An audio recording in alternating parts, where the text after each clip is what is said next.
This is Film Tag.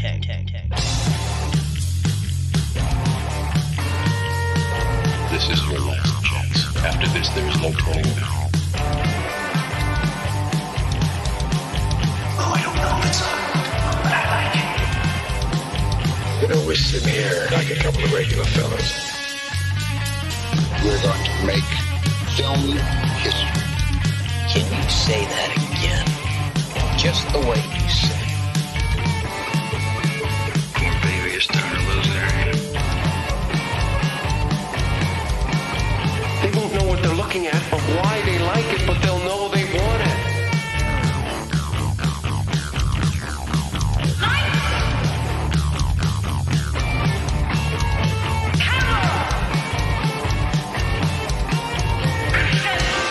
It's not real time, it's showtime. Are you guys ready? Hey there, everyone, and welcome into episode 224 of our little podcast here called Film Tag. Alex Diekman here with you, along with the usual friends, Nick Cheney and Toussaint Egan. Oui. Hi. Je m'appelle Nick Cheney. Je m'appelle Toussaint Egan. That was good. That was a good try. That was good. Comment se dice copycat? Comment ça? Okay. Sacre bleu, invaders! Oh, boy. So in addition to those two fine gentlemen who are doing their best French sort of impersonations now. It's un baguette. I'm not a part of this anymore. Oh, good for you, Toussaint. Not co-signing anymore. I like it.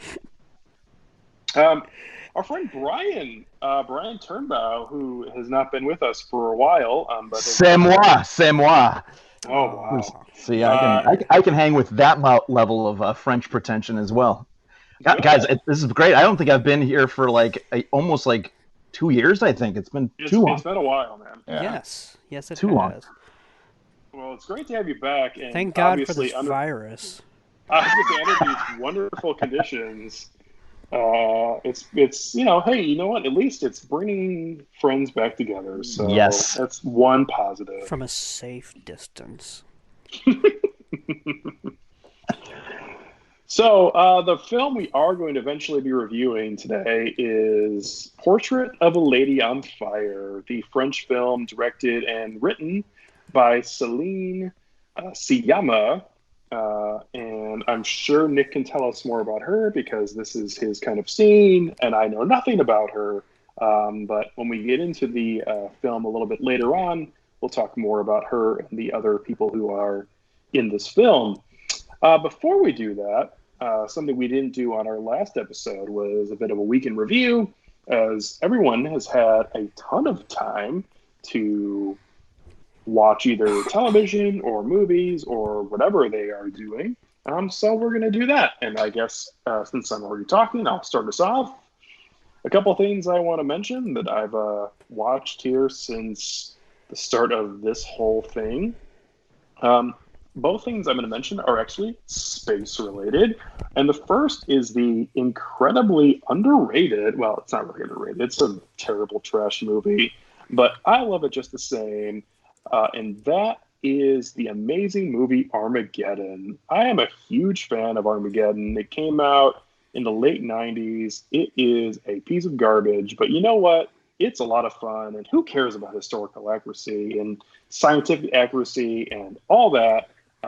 It's a really fun movie, and I just like it. I think that's the only thing that really needs to be said about it. It's Bruce Willis and Ben Affleck and a host of other people just doing this preposterous space adventure that scientifically makes no sense, but there's a lot of fun explosions and people dying in space and oil drillers going to a asteroid that's going to crash into the Earth and blowing it up, and heartfelt moments between Bruce Willis and Liv Tyler. Oh man, I don't know. I just love Armageddon. I know Nick is a fan too, so I'd like to at least get a word from him on his thoughts on Armageddon. I don't know how long it's been since you've seen it, but I'm a huge fan, and I absolutely loved watching this again as I have every time that I've seen it.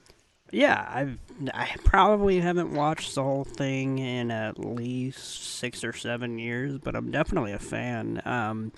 I will say, I think if I were to rewatch it sooner rather than later, which, you know what, this might be a good time to do that, I would watch it with the commentary because Ben Affleck is drunk, unfortunately, on the... As per usual. Yeah, on the commentary, but it's actually gold, and it's fantastic because he's just making fun of it while Michael Bay's sitting right there trying to justify, like, the science behind it, and it's pretty hilarious. But it's genuinely an entertaining picture, I will give you that.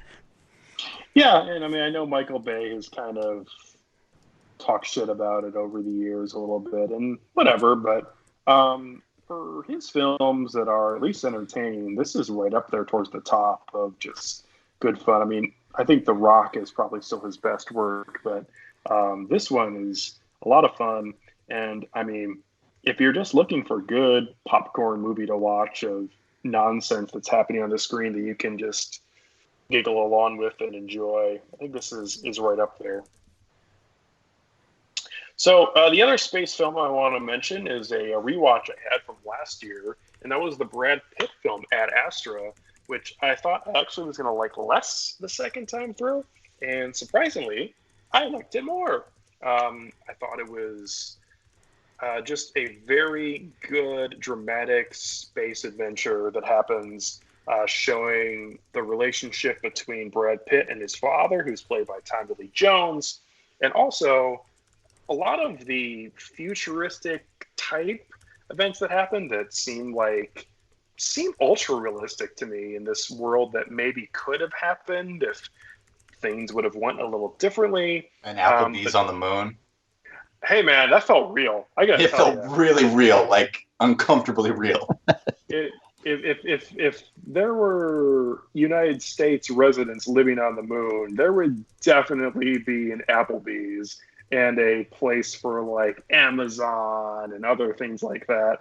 Felt so real, just not even trying to advance society, just being like, well, we'll just be here. Actually, there's a line by Brad Pitt talking about how much his father would have hated it, that it was just nonsensical garbage that was taking place on the moon. Nothing to advance society, just moving their same depressing reality there. And it's like, ooh, that's deep.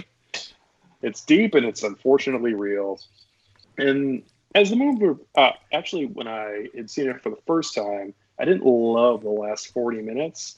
I thought after we got to Neptune and had all the interaction between Tommy Lee Jones and Brad Pitt, it got a little bogged down.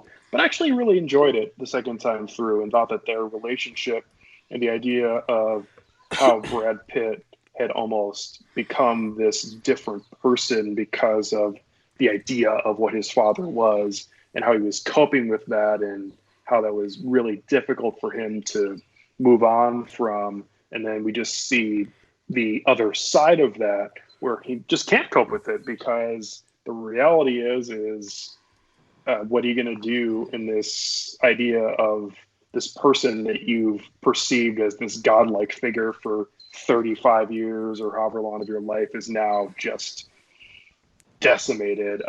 It's pretty fascinating, I thought. And it's not perfect, but at the same time, I really enjoyed it and liked it more than the first time I saw it.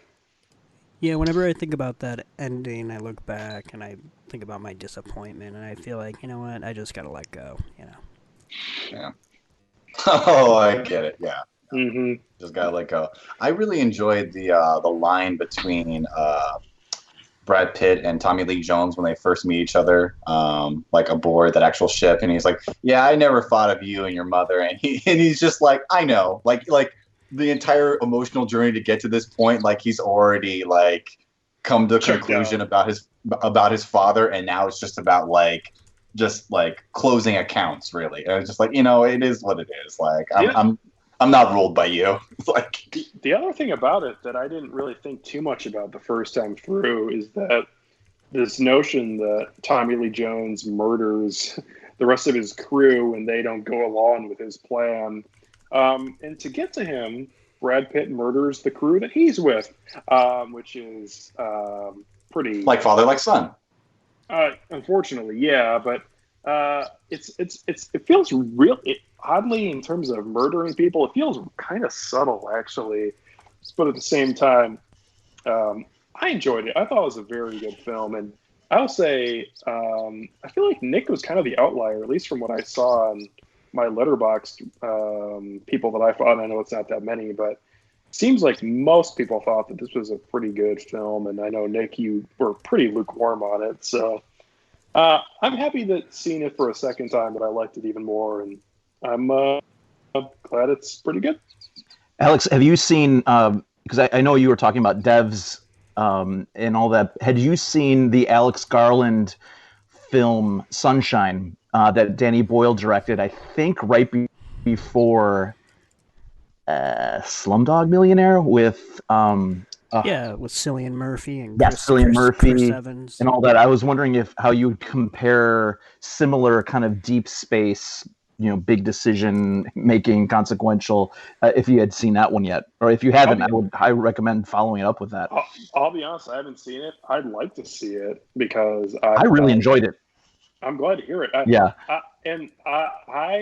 I need to jump back on because from everything I'm hearing, Devs has gotten better as it's gone on, and I didn't love the first episode. I know Toussaint's enjoyed it so far, so yeah, I'm catching up.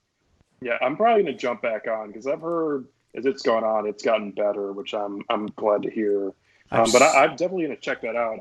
I'm in for deep space fun in that particular way, and Alex Garland, and even though Danny Boyle's not great, but I think the one thing that Boyle nails though in this in Sunshine is this sense of claustrophobic dread in this deep space mission. The sound is eerie, the camera angles are very tight, and there's is kind of ludicrous as the premise is to reignite the sun is. I think it feels like they got the science of the psychology of the astronauts as close to what it would be to actually carry through with it. Right on. Well, again, I'll have to check it out. It sounds way better than that Cloverfield space movie that came out a couple of years ago, so that's good. That is probably our lowest rated film that we've ever done on Film Tank, to my memory. Well, it means we didn't do an episode on Million Ways to Die in the West, so that's good. Yeah, thankfully. All right, moving on. Nick, why don't you let us know anything? I know you've been watching quite a bit lately, so why don't you fill everybody in? Well, thank you so much, Alex. I've watched, I think I counted it yesterday or today, and I've watched, almost 40 movies in the last 2 weeks. It's been a that's probably not a record. No, but it's gonna get up there. It's only getting exponentially more, basically. But actually, I've been using this time to watch a lot of long movies, that I've been putting off. Whether it would be I rewatched The Irishman, which I never thought I would rewatch that soon. It was actually better than I liked it the first time, and I think it's very, very good. It's definitely my favorite gangster movie that he's done outside of Mean Streets. But out of the trilogy of, De Niro, Pesci, and whatnot, that's probably my favorite of the three. I'm trying to think. Hold on, I'm looking at my letterbox here. I watched... I watched a really random movie that came out this year called Vivarium, which stars Jesse Eisenberg and Imogen Poots.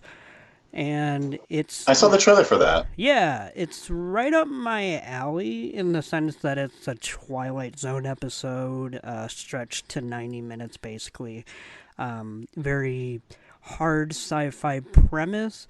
In the sense that it's about a young couple who go to look for a house to buy, and when they get to the street with the housing developments and whatnot, every house looks the same, and it's very kind of creepy, and they get there, and then they're basically just dropped off there. Like, the realtor just leaves them, and when they try to leave the neighborhood, they can't find their way out.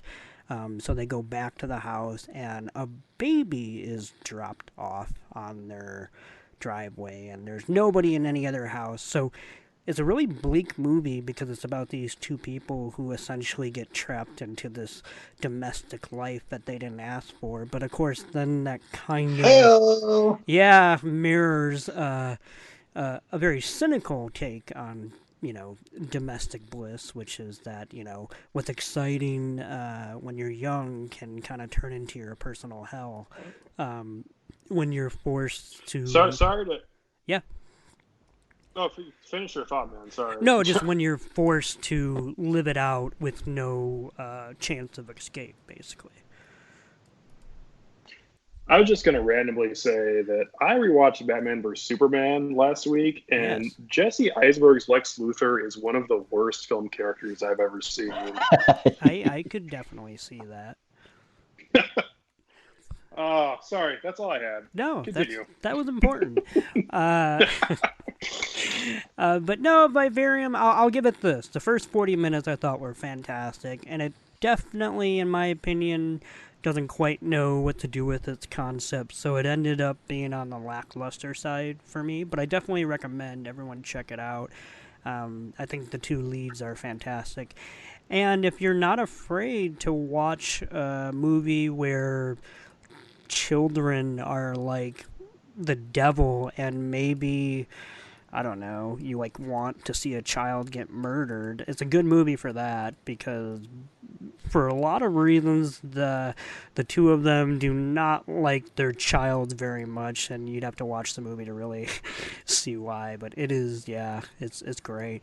I also watched a movie called, hold on here, I watched the first part of Steven Soderbergh's Che, the biographical film on Che Guevara, the Cuban revolutionist. Well, technically he was not from Cuba.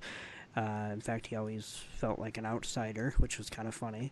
And it's a film that's split into two parts, and I watched part one, but it very much stands up on its own as its own thing, because it's all about the kind of rise all the way up until the party took over.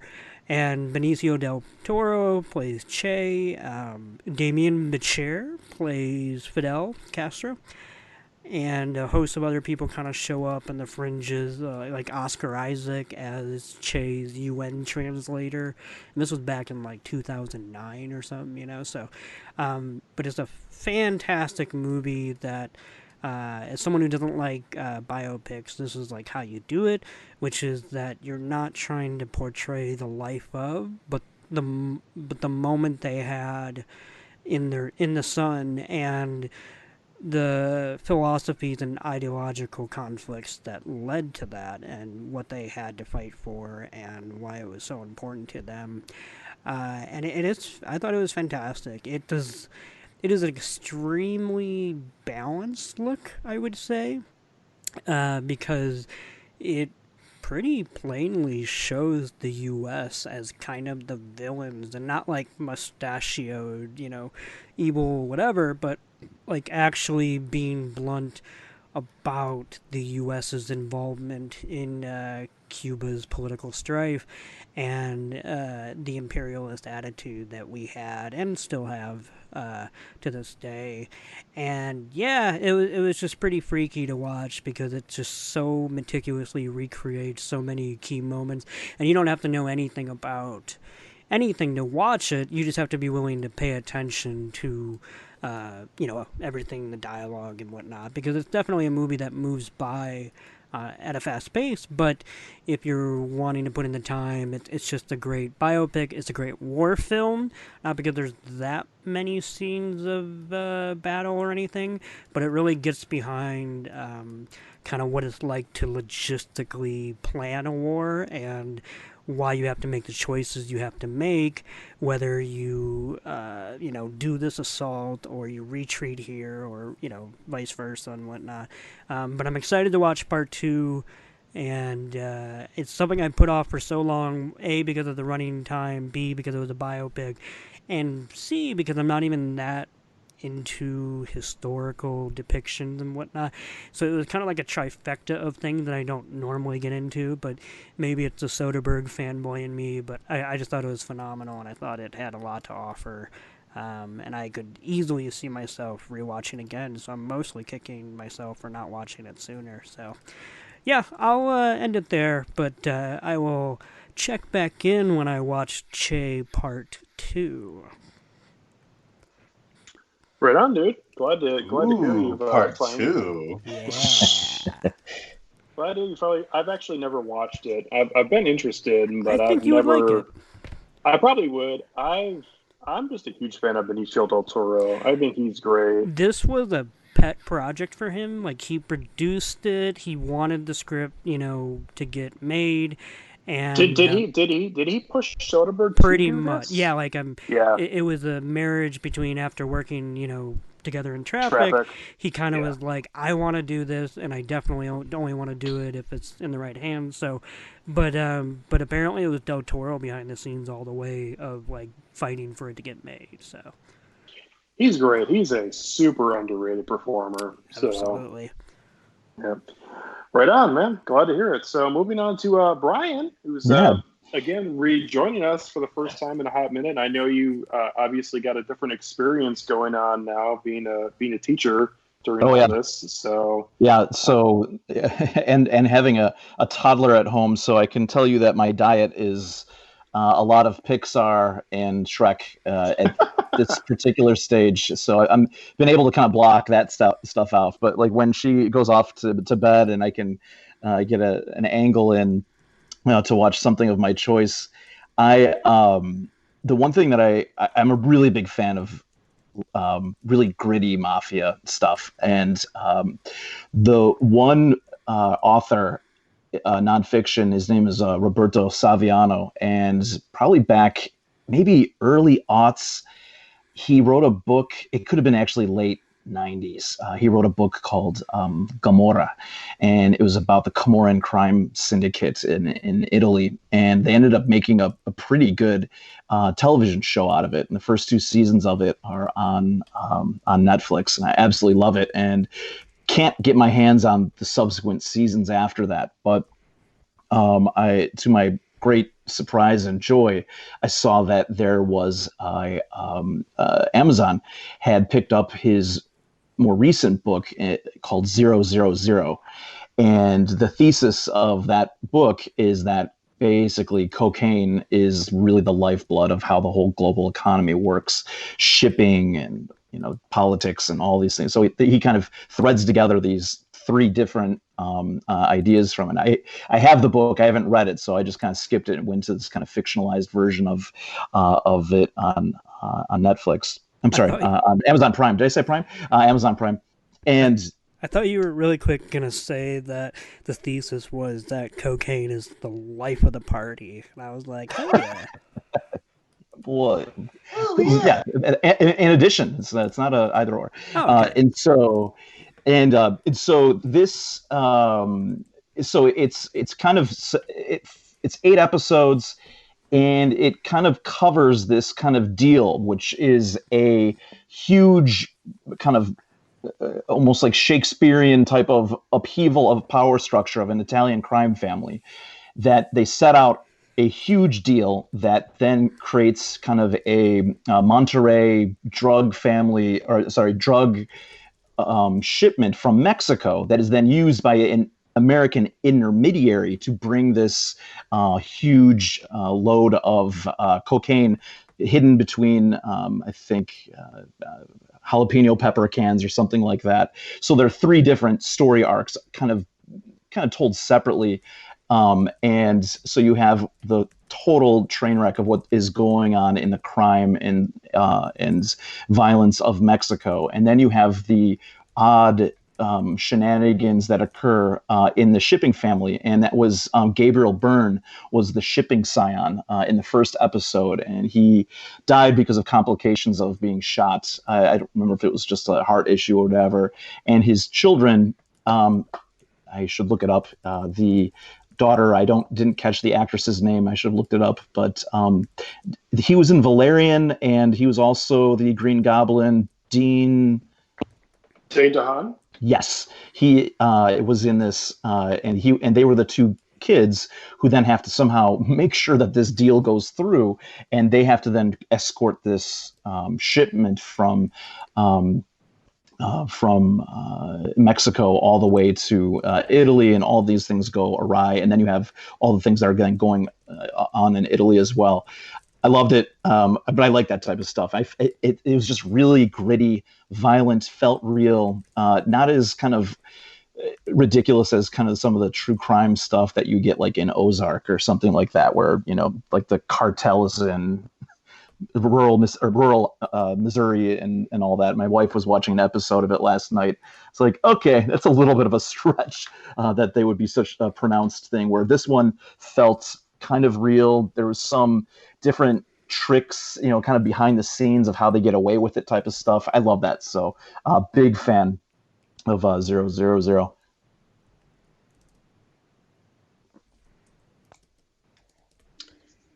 So I suppose it's my turn to share what I have been watching for the past couple of weeks. Is that correct, Alex?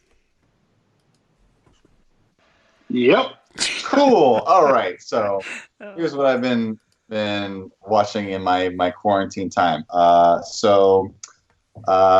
have been watching a lot of stuff that I typically would watch because my lady friend has been coming over, and we've been making dinner and just like hanging out and stuff. So we've had to sort of like split our tastes.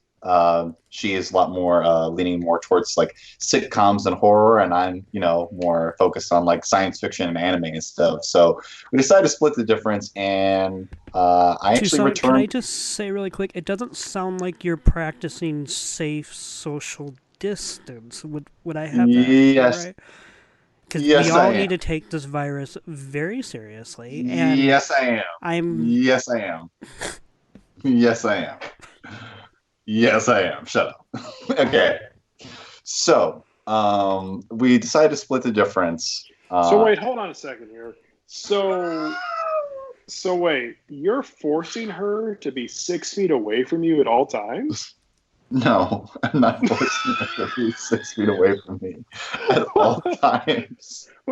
Can you please let me finish my week in review? Yeah, I think my work here is done. Okay, so we recently finished binge watching American Horror Story Apocalypse. I actually fell off of American Horror Story at the end of the third season, Coven, because I loved that season up until the end, and it was such a sour note to end it on that I just sort of fell off the entire franchise, as it were. But she convinced me that, like, no, this was actually really good. And I'm just like, okay, so we'll just try it. And it is really good. It's I don't think it's a spoiler now to say it, but it is an indirect, it actually is a direct continuation of the events of Coven, and set in the same universe as Coven and as the first season, which is Murder House. I liked the first 3 episodes because you really didn't know what you were getting into. Like, it just seemed like its whole own self-contained universe. And then the status quo is entirely shifted, and then it goes back like multiple weeks before the so-called apocalypse, and shows how the characters of Coven are actually material to the events of like Apocalypse, and what are the stakes at play in that. So I thought that was really interesting. The ending is, again, kind of meh, but it's not as bad as Coven, so I count that as a step up. And I've also been watching this sitcom called Happy Endings, which ran for like 3 seasons. It's okay. It's not great. Yes, Nick? No, I remember Happy Endings. There's a lot of people who are like, "Oh, Happy Endings was canceled," and I genuinely do think it was funny, but it was also not an all-timer. Yeah, it was not an all-timer. It also has like these really, really crude like race jokes that just haven't really aged that well. And I don't think it was that long ago before this was on the air. And I'm just like, ugh. But besides that, it's a fun. There's a lot of that. There was a lot of that in the early 2000s. Oh boy. Yeah, yeah. What is this from? Let me see. I'm looking it up right now. Happy Oh, it's Ending. from this decade. I mean, it's yeah, it's from the It's maybe about 8 to 9 years old. It started airing in 2011 and ended in 2013. Damn. So it yeah. Well, Yeah. It's recent. Yeah. It had the Russo brothers as executive producer, so you know it's a mark of quality. I only mean that in half and jest.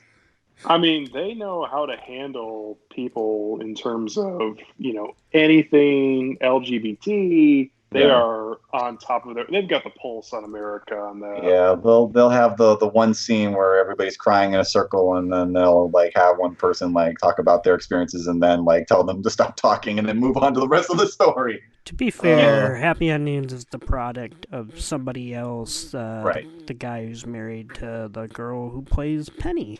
Oh, really? The Russos were just director for hires because that's what happens on television. Yeah. Oh, wow, that's crazy. Okay, yeah, now I see that. Yeah, David Caspi. Yeah, that guy. David Caspi, yeah. But yeah, it's okay. It's an okay filler television show that I'm willing to watch on the background. So yeah, that's what I've been watching so far. Right on, dude. Glad Just to make sure to wear a mask. Sorry. Yep. Thanks. Just saying, for your protection. I appreciate you, man. I appreciate you too, buddy. Yeah. You can probably get one, but the hospitals can't, so it's fine.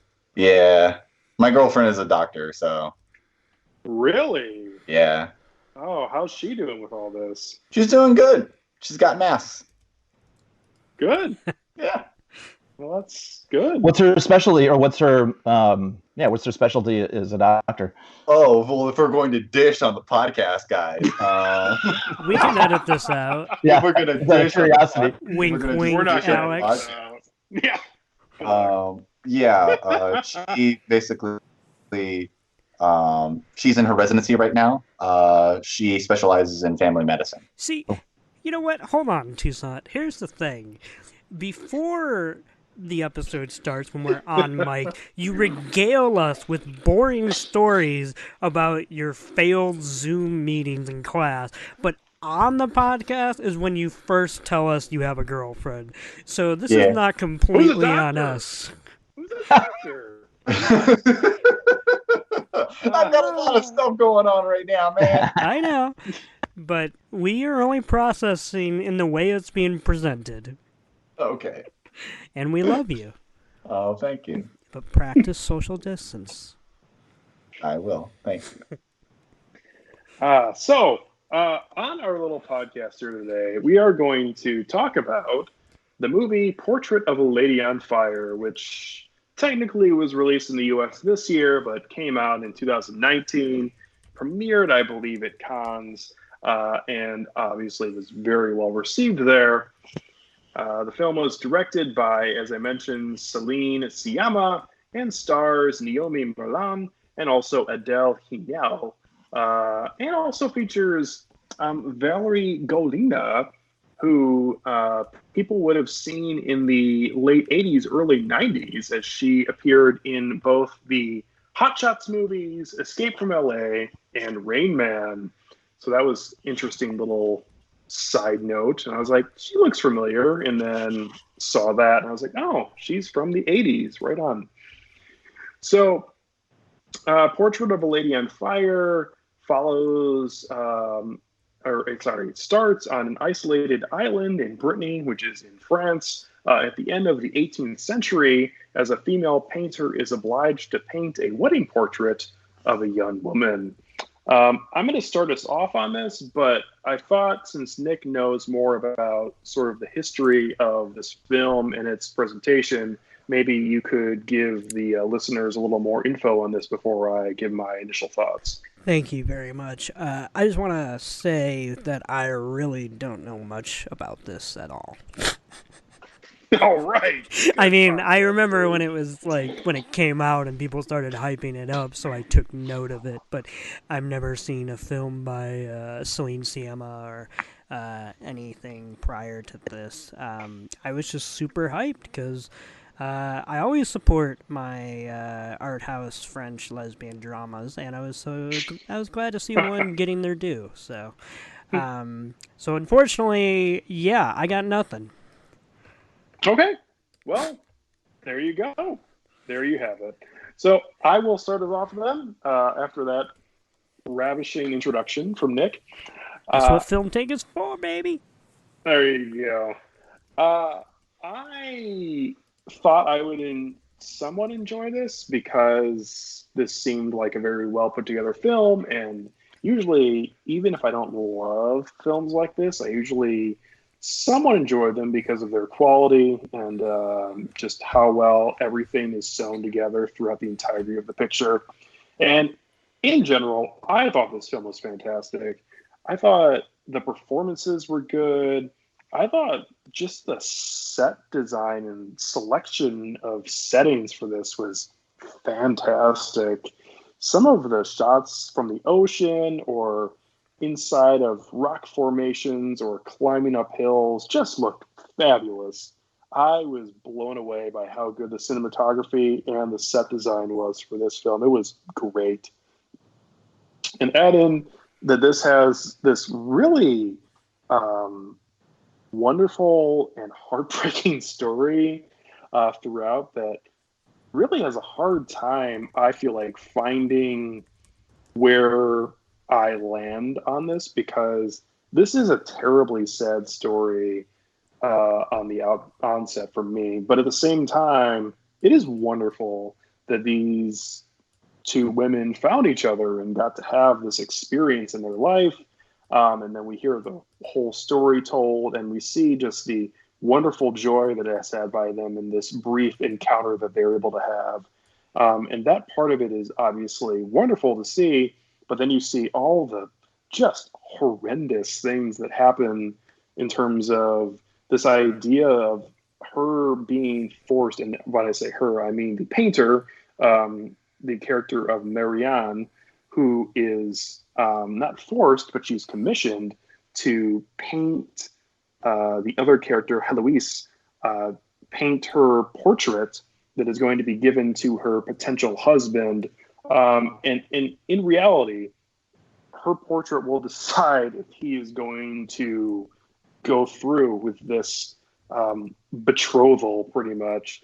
And yeah, that is just horrifying on this idea of a woman being forced in this position, let alone a woman who has, for the most part, fallen in love. Online dating is hard, man.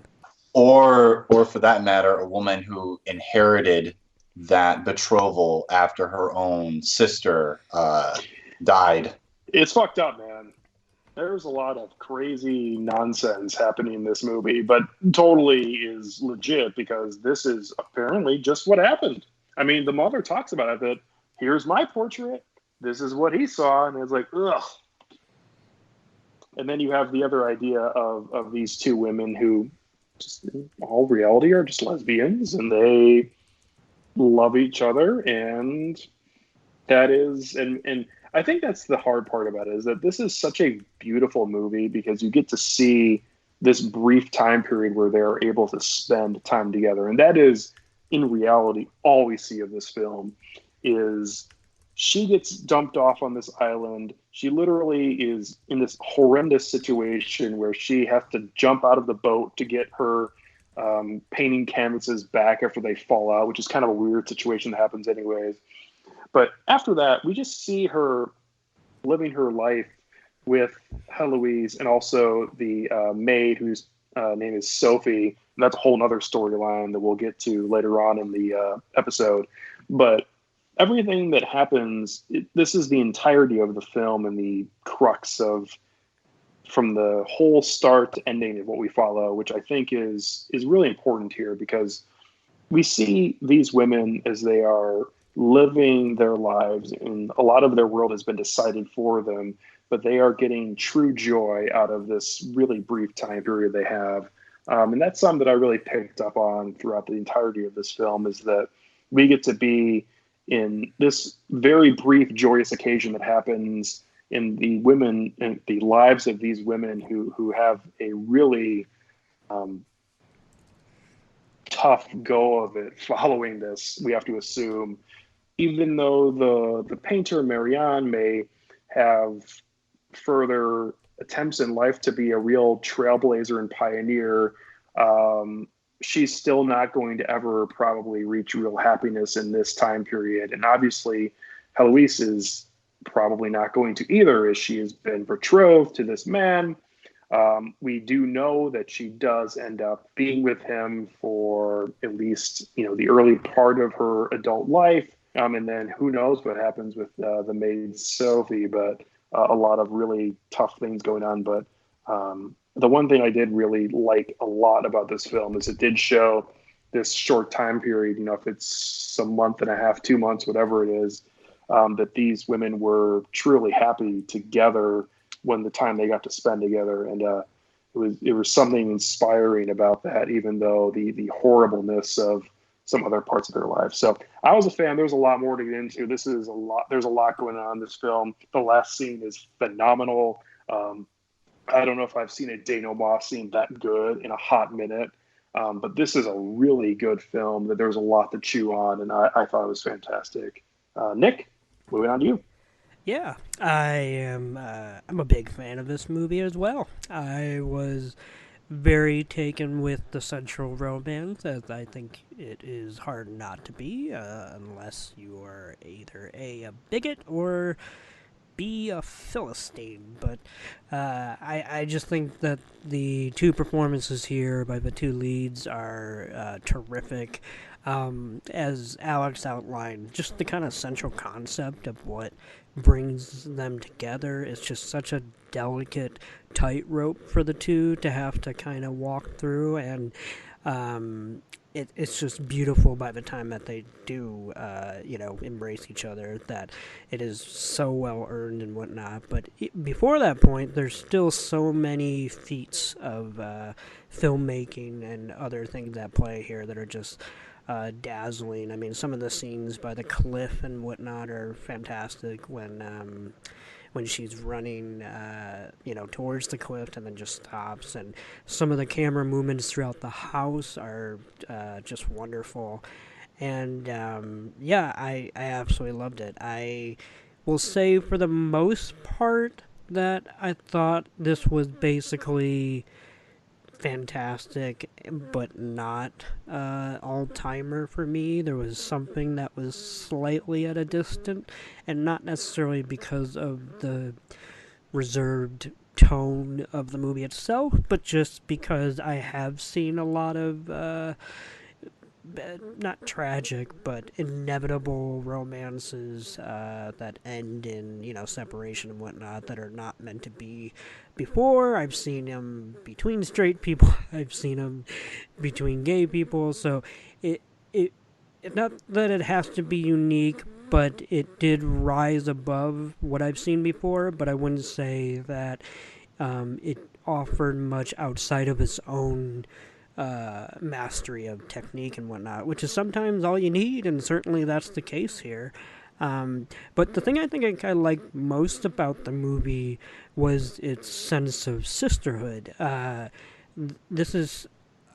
reminded me of a movie that I think I put in my top 6 list for the year it came out, called The Duke of Burgundy, which is also about a lesbian relationship, albeit one of a very different kind, a bit more devoted and committed, but with a certain tension to it, because in that movie there's a dom-sub roles being inhabited.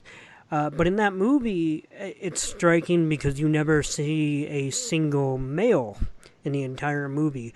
And in this movie, you really don't either. I mean, they do appear sometimes, like, as extras, like, toward the end and whatnot. But in general, this movie has the same sense of kind of female empowerment, where it literally just kind of shuns all males from its purview to show a community that can only exist in the absence of males. And we kind of see it too in a small effects, like when they're down at the beach, and obviously with the handling of abortion and whatnot. And we'll talk about all those, in larger details, but I was more floored by the way this movie very casually navigated these feminine relationships in a very brutal historical time that's usually reserved for very harsh conditions and rigid archetypes. But here, things were a lot more free-flowing without being quote-unquote modern. So that's probably where I'll end my opening remarks by saying I pretty much loved it all, and I especially loved some of the ways the more minor characters were utilized, especially as a way to kind of support the two central leads and their journey between each other. I think that is one thing I took away from this, Nick, is that I totally agree that this is a, end of the 18th century, terrible, harsh time, especially for anyone who is outside of the norm. And I mean, a woman who is also a lesbian at the same time, this is not a good time for them. And yet at the same time, we get a glimpse into this small time period where they can actually be free and find true happiness in this small, tiny glimpse of their lives. Yeah. I was gonna say it doesn't, fall into like, what do you want to say? I don't know, like historical devastation porn, where like people are trapped in these circumstances and woe is them because if they were only born so many years later or whatever. Kind of like that movie that came out recently. It wasn't historical, but that one with Rachel McAdams, Disobedience, where that was like, let's throw stones at lesbians kind of drama. Yeah. I'm only slightly exaggerating. Where this was more of a relationship movie above all else, which is what I thought was very welcoming, and that was definitely a fresh take on its setting and era. Right on. Brian, what are your initial thoughts on I really on Fire? I think I had mentioned this when we were texting back and forth, and prior to recording this. I enjoyed this movie as much as I think I have any movie in recent memory, in terms of how it really it fired on so many different cylinders for me. The tensions that were building in terms of the way they structured the plot, the kind of the technical things that you had touched on. And Alex, you put it very well. I felt that the denouement was breathtaking from the moment, and we'll get into this as we go on. But the reveal of the portrait at the end, and then the last scene of her complete just absorption into feeling the music as how that came back. And it's the idea that, we have a film with no soundtrack at all, the conspicuous absence of music, and then for it to come back in that very last scene, flooding over and just occupying every emotional space that she had at that moment was just such an incredible payoff. And then to go back to something that you, Nick, had said as well, which is, for the three of us, or the four of us in here as males, and looking on the outside, and the outside looking in on this, that use of the type of binary of a world that we would not have access to, and to have witnessed the unspoken confidence and love of that sisterhood that you had mentioned, I think was just so wonderful, and but brutal, as you said, like that scene as she was going through the abortion procedure, but in that kind of little hut where she was, where they brought her in, but the just sorry, Brian. Yeah, go ahead. I know we're gonna hit on it more, and it's something that definitely we're gonna want to talk about when we're all talking about this. But the abortion storyline, that really goes on for like 20 minutes. Like it is not just that one scene. Like it is an everlasting attempt that is going on. And there's a lot there for you. And we'll get to what's interesting is how it kind of like, I mean, when did you pick up on certain things when they're talking about the various different stones that they had to put, like it took me a couple like minutes to kind of figure out what's going on. Oh yeah. Okay. I see what's happening here. I loved this movie on so many levels. I'm such a sucker for that type of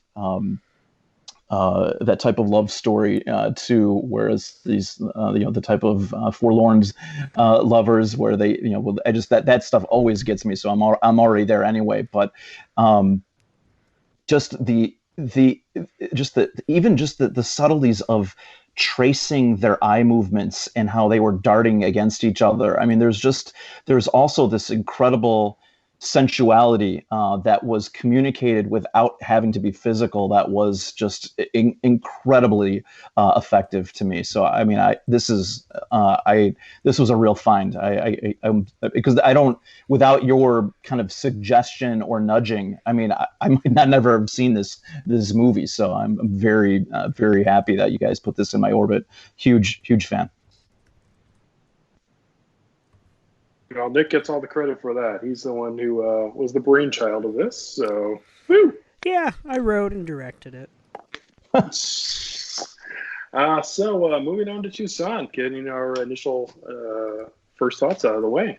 Yeah, I have to say that I thought that this film was masterful. I really, really enjoyed it. It has this, like, it's hard to know where to start. Like from top to bottom, it's just such an extraordinary film. I guess starting at the beginning is like the first time I think I ever heard about this that was ever on my radar was during the last Oscars, I think, where it purportedly had been snubbed because it was a contender for France's submission for like best foreign film, but I think Les Miserables, like a Les Miserables adaptation, like trumped it for some reason or another. And but I do know that Bong Joon-ho was like a terrific fan of it, and that like this film is actually distributed by Neon, which is the same company that distributed Parasite. So they're sort of like publisher mates in that sort of way. And so I do know that both directors are sort of familiar and friendly with one another. What can I say about this film other than it is so remarkable in how it strikes a through line for being both not only like sedate but also aesthetically sensuous. And one note that I wanted to touch on that Brian talked about was the lack of a score and a soundtrack. That's something that really struck out to me, like especially in one of the opening scenes where Marianne like jumps off of the boat in order to grab after her supplies, and she's basically just trudging up that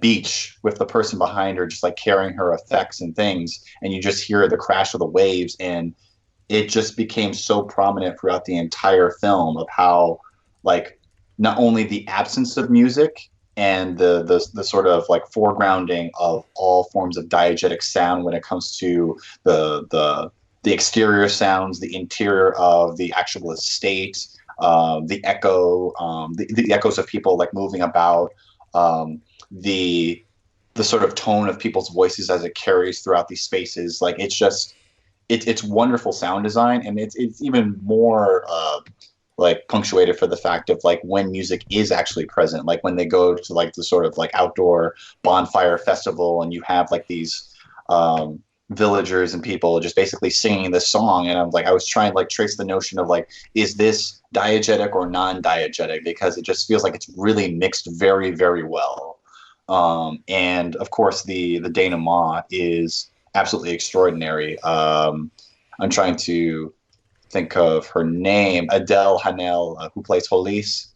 She is remarkable. Like how she's able to carry so much with just the pure expression of her face. And I knew as soon as that song started, I knew what that song was, even though it only briefly appeared in a sort of a malformed sort of fashion, a very simplistic fashion. And yet for her, it brought up so many powerful memories. Like the performances on par of these two lead actresses is just phenomenal. I will say that something that did catch me off guard before the abortion storyline with her character, the character of Sophie, who was like the handmaiden or the servant around the house. Like I was so struck by her sort of unaffected demeanor that it was almost comical to me. Like it almost felt like something out of a Wes Anderson film. Like she felt like that, like the kind of character, how she was just very yes about every single question that was posed to her. But as she sort of became closer both to Marianne and Hollis, she began to open up and began to like sort of like vent out her emotions in that sort of way. So it was really cool to see that sort of coax out of that character. The storyline when it comes to Hollis, I can never say her name correctly. I apologize. Heloise. Good, man. Yeah. Heloise's sister, who I don't believe is ever named, or if she is named, it's very briefly. And when Heloise is speaking to Marianne about like, what do you know about the person that I'm going to marry? Is like, I don't know anything. And it's just like, I know that he's a man from Milan. It's like, yeah, that's about as much as I know, which is absolutely terrifying. And like, it becomes this sort of silent notion in the background of, well, she doesn't know who this man is. She was never meant to actually marry him because she was in this convent. And basically she's like the substitute who is being offered up in lieu of her sister, who for whatever reason might have or strongly like implied to have taken her own life in order to avoid marrying this man.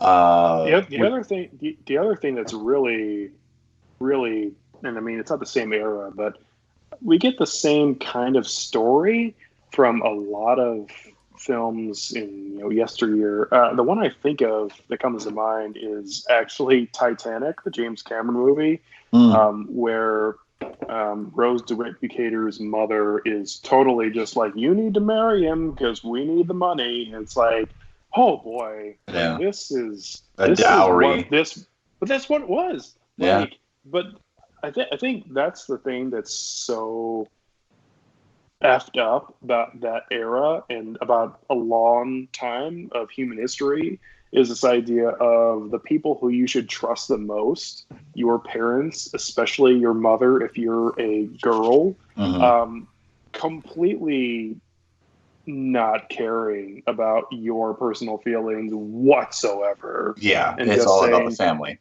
It's all about the family, and it's all about, I did this before, so now you have to. Yeah. It's rough. Yeah, aristocrats are a whole different breed, that's for sure. I think that the gender dynamics in this film that we've sort of touched on before are really, really fascinating. Kind of going back to something that Marianne actually confided to Heloise about how she's not allowed to draw men because there's some type of arbitrary distinction for the fact that, like, because she's a woman, she can't draw men, which actually precludes her from being able to draw most prominent subjects, most accepted subjects of portraiture and painting, like in the 18th century, which denies her the ability to be able to advance through that field, and that at the end, when she was showing off some of her paintings and she saw Heloise, her portrait with her child, and how somebody was asking, hey, so is this your father's? Like, no, it's not my father's. I submitted under his name because that's what you had to do. That is literally the only way that, like, you could actually show your portfolio and be taken, like, seriously, like, peripherally, to be like, oh, yeah, it's like, I did this, but keep it on the low. But if you need somebody to paint your portrait for you, I can do that. Like, just let me know. It's like, yeah, it's so fucked up. It really, honestly is. But one of the things that I really enjoyed about this film was I like production art. I like production art a lot, and the simulation of art throughout the process of the film, just because the different paintings that are ostensibly created by Marianne are so beautiful. Like, the actual namesake of the film itself, we only see that portrait for like a bit in the opening, and I just wanted to stare at it, and I wanted to see what the inspiration behind it was, and I did get to see the inspiration behind it. I thought it was really cool, but I just loved that painting. And like the subsequent iterations of the portrait that she was commissioned to create sort of follow along the same arc as her emotional arc, because the first portrait that she did, what she was doing in secret, like I looked at that and I thought, that doesn't look like Heloise at all. Like, it really doesn't. And it has nothing to do with whether or not that's how Marianne sees her or not. I just don't think that looks like her at all. But as the film went on, and like more of these paintings are being revealed, like when you get to the final product, it is it's uncanny. It's really, really beautiful. And I think that just showing how the emotional barrier between these two is sort of eroded, and how it's sort of collapse into one another, and their sort of emotional entanglement and interest in one another sort of begets this very beautiful series of art that is both present in the film and stretches on throughout the end of their lifetime. Yeah, I mean, I feel like we're all just pretty much throwing rose petals at this film because it's beautiful.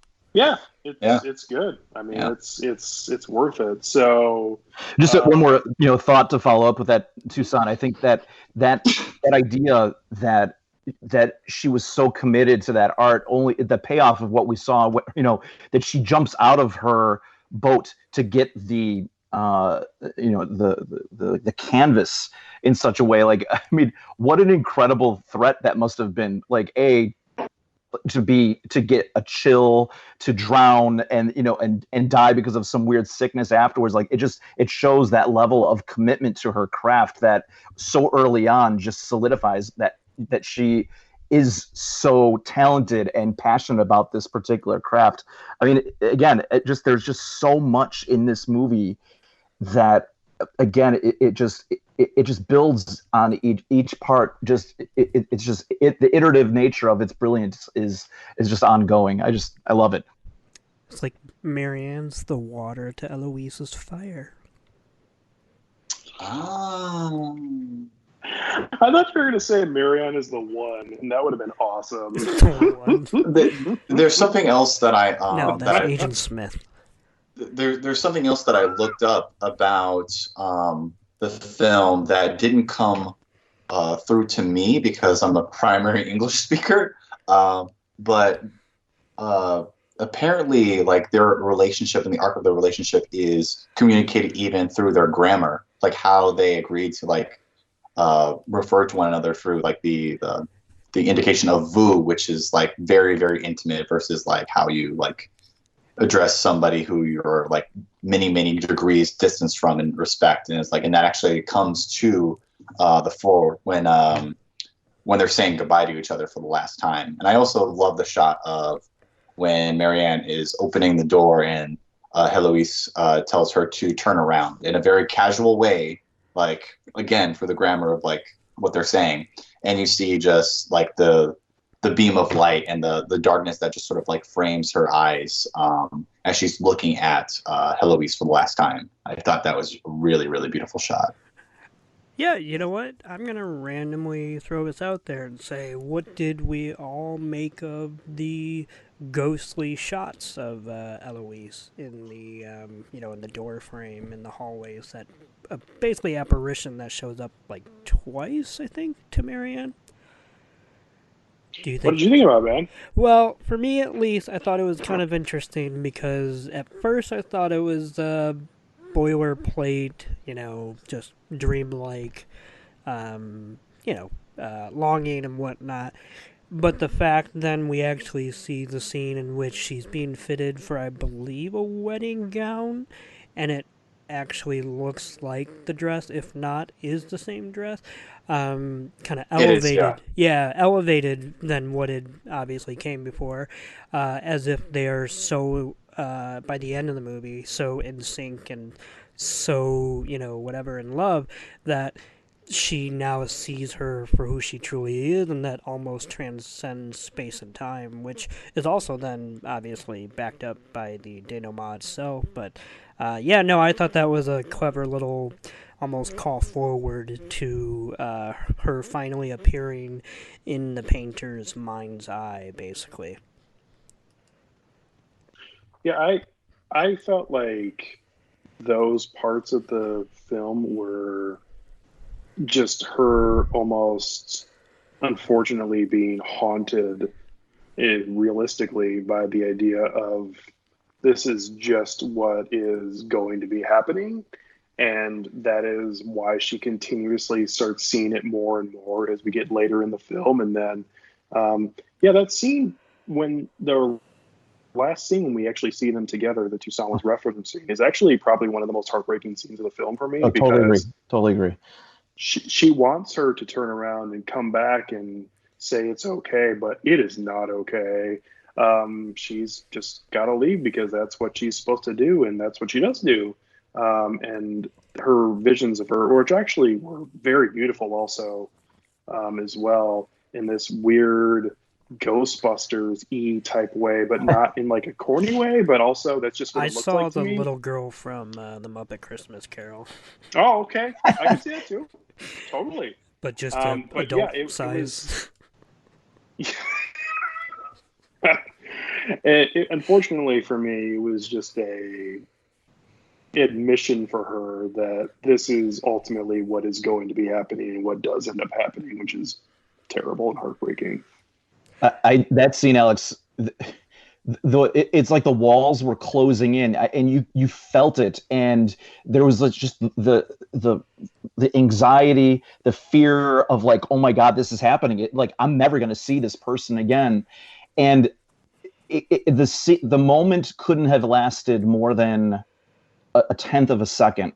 But when she hugged her and she nuzzled her nose into her shoulder for like just one last scent of her before she then just kind of like walked out of the room, heartbreaking. I mean, that was like one of those scenes that I couldn't not keep playing in my mind of how painful that was. And there's a lot of those kind of silly but heartbreaking things that people post on Facebook during this time that where everything's going on. But someone had one, and it was this line that said, "Love fiercely because this all ends," right? And like, it's just such a maxim that's so true and haunting, and just that last scene of when they were together was just so crushing to me. That was an incredible that one just really just reached out and grabbed me for sure.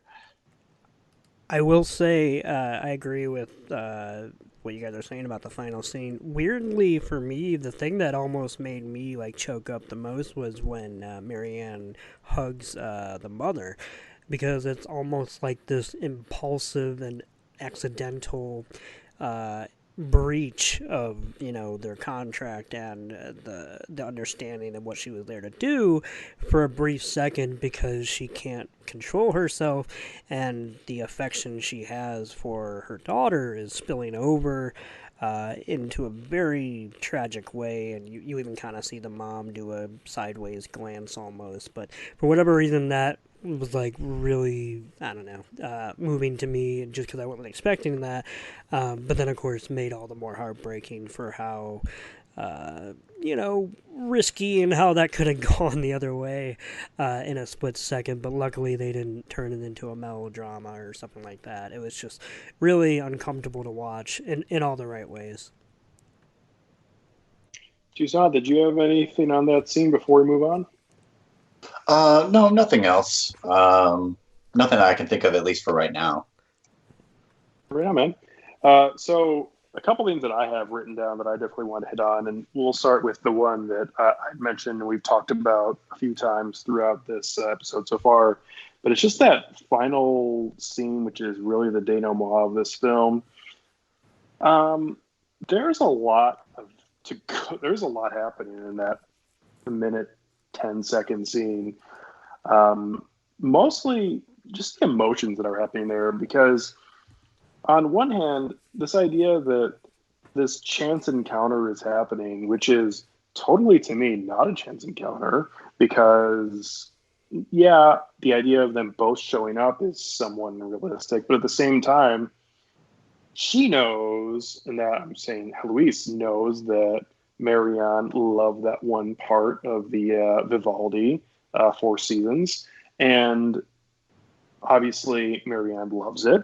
So the idea of them both being in the same kind of area, and the idea of them both wanting to go see a performance of this happening, it totally makes sense why they would both be there in the same emotional place. And to me, that really made that even that much more powerful. But just the way that was shot, the way that we close up in on her face and we can see her profile almost crying in tears of both joy and terrible heartbreak and sadness.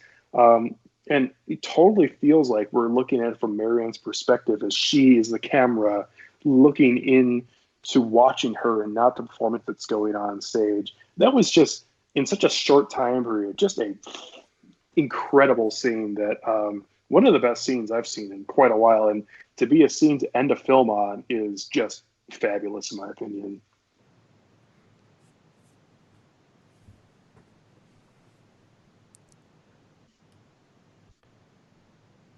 Indeed.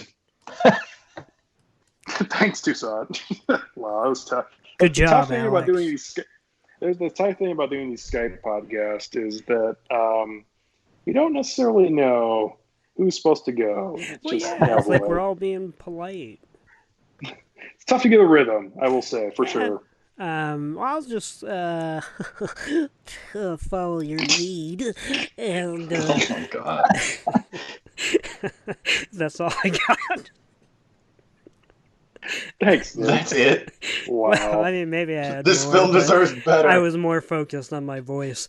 No, I also did enjoy the final scene. I actually will be a little bit of a contrarian bug and say that I have one extremely minor gripe with the ending of this movie, which is that I feel like when writing the script, they came up with two great endings and couldn't decide between the two, so they just went with both. Because I was enamored with the painting ending, with her seeing that the book was open to the same page. She had drawn that portrait of her and whatnot. And of course, I also love the second ending, especially for the emotions and whatnot. But I almost wonder if there would be even more power if only one of them had room to essentially bloom, because it kind of felt a little didactic going from one to the other, in a way that the rest of the movie didn't fit that flow and editing rhythm. And I say that as someone who loved both scenes individually and don't really take anything against either one of them, but I was a little thrown by and then I saw her in a painting, and then I saw her at a concert, and then I saw her outside my window, and no, but I did enjoy both those scenes. I just, whatever. I would have dared the scriptwriter to choose one lane. Okay, I mean, I'll disagree because I thought both were fantastic, and I thought they both really work. So I wouldn't change anything about either of them. But that's just me. Well, I guess I'll go fuck myself.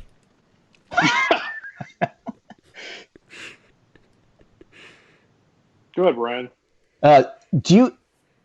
I just thinking about like the kind of cultural component of this in terms of seeing how this kind of plays out in a 2020 context in such a way, and again, kind of measuring this against us being straight males and all of that, which is, are we aware of just how little things maybe have changed for some, if you happen to be gay or lesbian and all that? I mean, I think that there are some permissions that have let up in society to some extent, but we're still talking about a group of individuals that proportionately are more likely to have commit suicide or have different types of depressions based upon the types of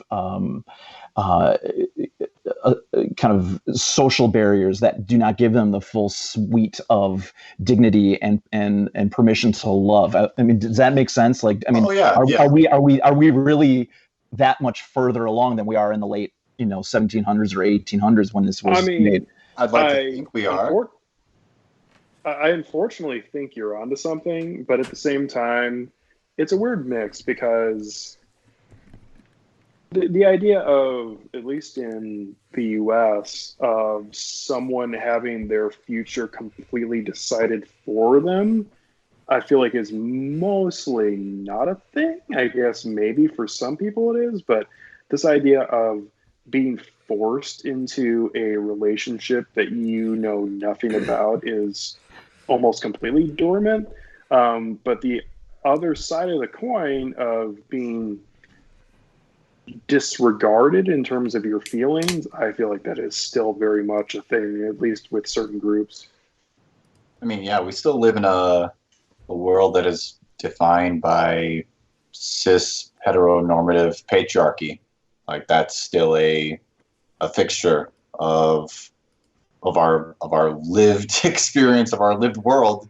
Like, it just so happens that we are able to call it for what it is, that we have a language to be able to address it and to understand that what is normative is not what we take to be normative, does not make it this sole primary lived experience. That not everything else is an outlier simply because one fashion of living is taken to be the most popular, I guess. Yeah, I would also say that with regards to like what Alex was saying, as far as like parents choosing who people are going to marry and whatnot, I think it is important to note that in certain regions, even in the U.S. and whatnot, particularly I think relegated to certain classes and whatnot, there's a more nuanced version of that happening as far as who you can marry and who you should marry, as far as, where you go to college and that kind of thing. So I still think it's still extremely relatable, not from a completely lived-in experience of a 1-to-1 ratio, but this kind of bullshit doesn't really ever fully go away. When we, I think, have children, we have these expectations for them, even if our expectation is literally just wanting the best for them. the best is an image in our mind, whether we like it or not, and it does dictate our actions. And it's up to us to obviously fight against that, or not. But I would say, while we're definitely not in this territory that this era is in, there are certainly people out there who are probably going to be victims to a more nuanced version of this kind of you must pass down your legacy and all that kind of thing, or adhere to traditional values and not upset the apple cart type thinking.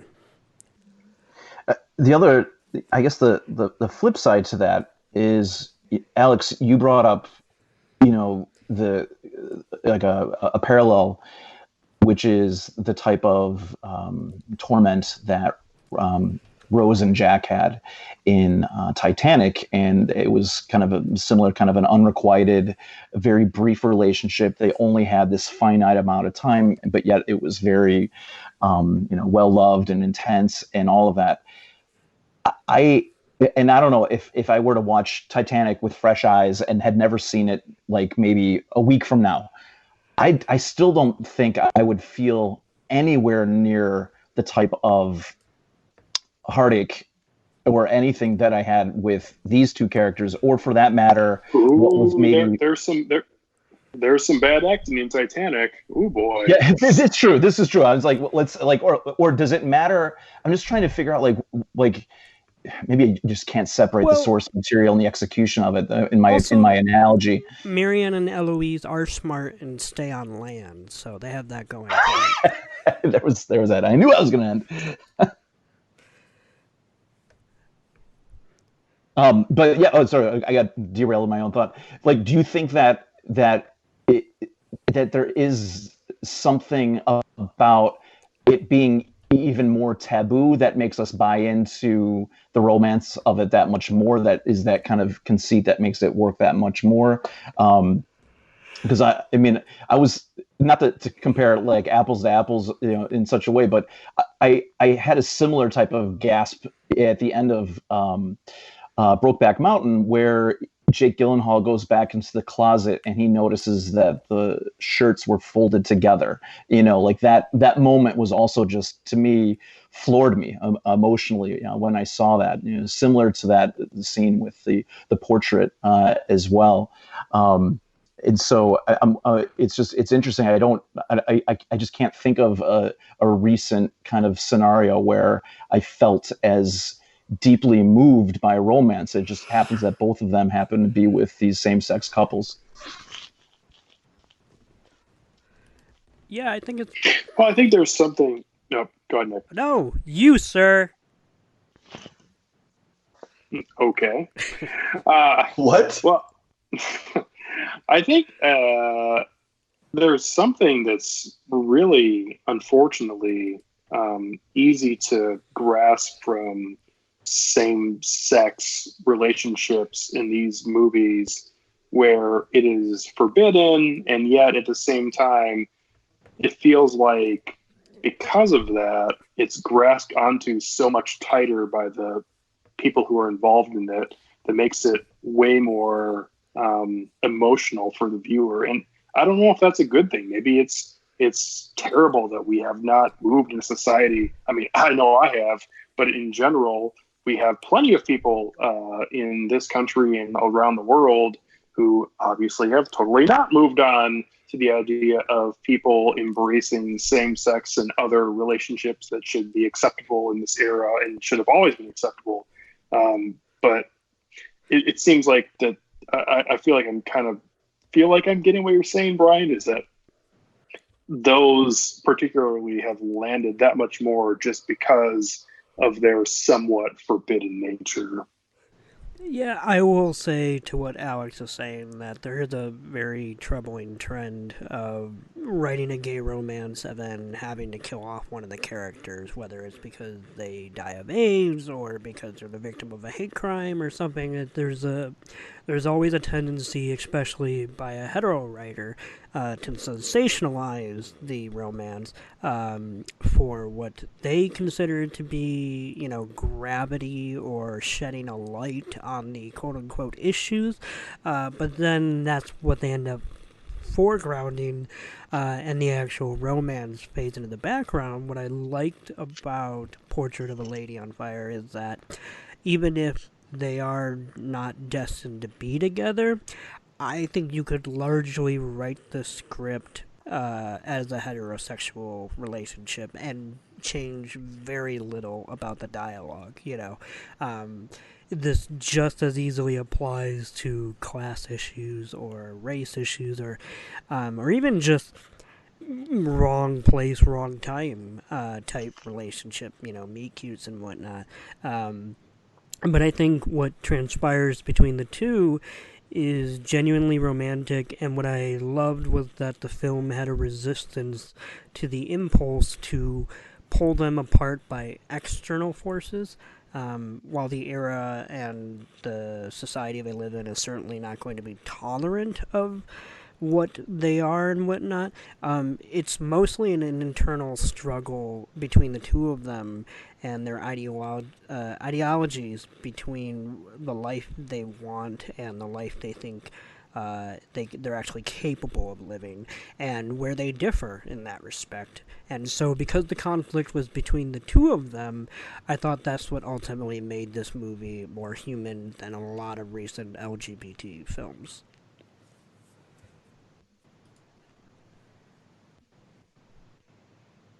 Yeah, the other point I think that you touched on too is even if, let's say, this didn't even have the LGBTQ romantic angle to this, it still would have been broken up because of the class issue, right? I mean, because at the end of the day, she was just the artist. She was there to paint and leave, right? So there was no end game to this. There was no class elevator by which she was or he, if it was in that more traditional sense, that was ever going to happen either. So that kind of finite nature of the romance, in whether or not it's in this case, or if you fell in love with a girl when you were at summer camp, or your girlfriend left because you just had to go to different colleges, that idea that you're watching the tunnel close on what was a loving relationship, and there's just that finite sense of time. There's just, things happen. You can't control it other than soak in the moment of when it's happening. You know what? That's another part of this that I feel like is really easy to grasp onto. Is there's so much relatability to this idea of, the movie that I believe the four of us reviewed, First Row I Loved. Is that a movie that the four of us did? Yeah, that was amazing. And I know that is a same-sex film as well, but at the same time, that film is like totally relatable. This idea of whether or not it is someone you actually love, the first person that you latch onto and you base a lot of your early lives,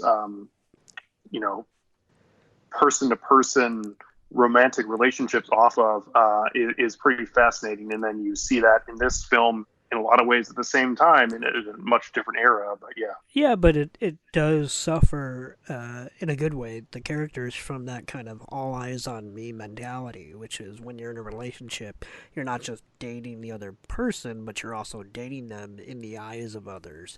And you have to be okay with both sides of that equation.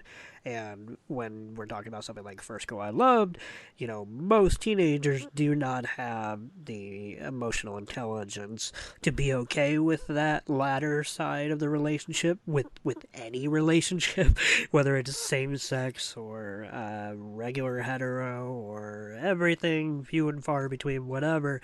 But what other people think at that age is super paramount and crucial. And then in something like Portrait, it's almost just as crucial, because it's going to dictate your actual livelihood. You're cut off from your family, especially in an era like that. You have no real means of working, especially when you're a female. So there's one more thing that we definitely need to talk about before we get to final ratings, and I'll bring that up in a second. Does it rhyme with schmushmortion? That's good. That's pretty wonderful, Nick. I'm glad you said it that way. That's perfect. What movie is that from? I'm trying to Knocked remember. Up. Okay. When That's she what I was thought. going up the ladder, I actually thought of Knocked Up because I just had Jonah Hill's voice in my head going, yeah, that's just gravity, man. Wow. So a question I did have, and maybe this is answered and I just missed it. Do we have a confirmation that the original painter who drew the original portrait was in fact a male? I don't think it is. I thought they said he. I seem to remember it. Yeah, boy, no. I mean, I can't literally point or recall the line, but I could have sworn there was an exchange in which it's admitted that he basically wouldn't stand for it, but maybe I'm wrong. Okay. That totally makes sense. And I meant to go back and watch the beginning again. I just didn't. Because, I've got so much going on right now. But at the same time, it is interesting, the idea of somebody not wanting to put Heloise in that position of having to be betrothed, and especially since it's based on this portrait. That's very interesting. So, but anyways, yeah, that would totally make sense if it was a man who was trying to paint the portrait beforehand. So, in regards to the whole abortion subplot that is going on throughout this film, as I mentioned earlier, that is going on for a good 15 to 20 minutes as we see the opening part where the admission from Sophie that yes, she is pregnant and doesn't want to be. We see some of the early attempts of her to stop the pregnancy, where she's literally is running back and forth on the beach, trying to collect certain herbs from where they are and create a drink that she can have that will have her no longer be pregnant. And then we have the actual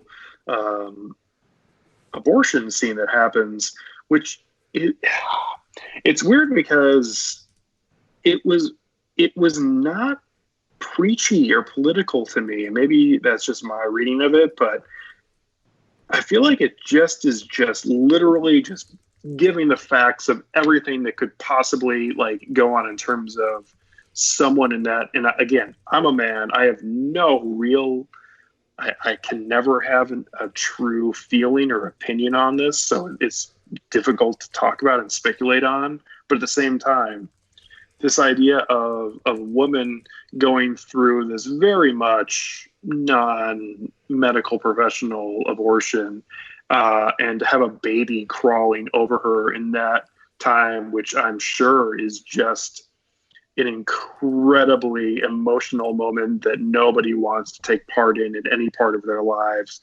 But at the same time, as I was just saying a couple minutes ago, it doesn't feel politicized in terms of one way or the other, where it's saying you should be this or you should be that.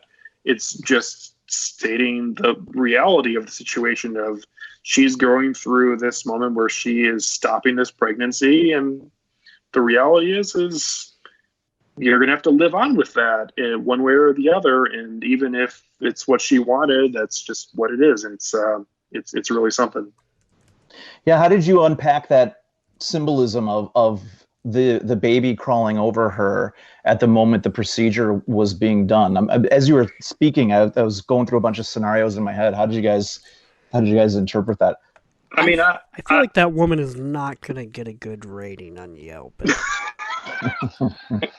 I didn't really know how to interpret that. I guess it was kind of meant to console her, but at the same time, it also is it's a bittersweet. I was going to say the opposite. It's a bittersweet reminder of the cost of life. I'm with Toussaint in that while it's ultimately horrifying, the image in and of itself is weirdly comforting, right? Because the baby has no knowledge of anything that is happening in that moment, and I almost feel like there's always something comforting about an adult who does take in a baby.